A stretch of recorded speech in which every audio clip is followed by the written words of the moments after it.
Coastal रोडच्या कामाच्या खर्चात 1300 कोटींची वाढ झाली आहे।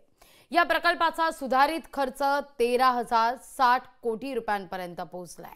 सगळ्या टप्प्यातील खर्चात जवळपास 339 कोटींची वाढ झाली आहे।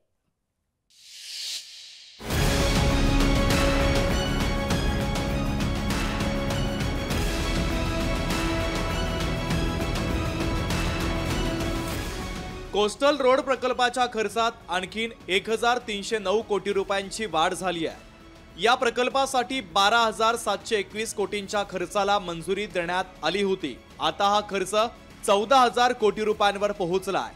सर्व टप्प्यांतील खर्चात 339 कोटींची वाढ झाली आहे। त्यानंतर एकूण सुधारित खर्च 13,060 कोटी रुपयांपर्यंत पोहोचलेला आहे। नेमका हा खर्च कोणकोणत्या कामासाठी करण्यात आला, ग्राफिक्सच्या माध्यमातून तपशील पाहूयात। प्रियदर्शनी पार्क ते बडोदा पॅलेस भाग 1 च्या कामासाठी 5,290 कोटी रुपयांच्या खर्चाला मान्यता देण्यात आली होती। बडोदा पॅलेस ते वांद्रे वरळी सीलिंगचं दक्षिणेकडील टोक या भाग 2 साठी 3,211 कोटी रुपयांची मंजुरी देण्यात आली होती। पुढच्या टप्प्यात प्रिन्सेस स्ट्रीट उड्डाणपूल ते प्रियदर्शनी पार्क या कामासाठी 4,220 कोटी रुपयांची मंजुरी देण्यात आली होती। या प्रकारे सर्व टप्प्यातील खर्चात 339 कोटींची वाढ झाली।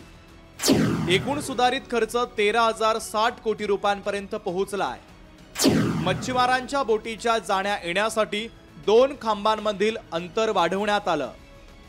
बांधकामामुळे प्रकल्पाच्या खर्चात 922 कोटी रुपयांची वाढ झाली।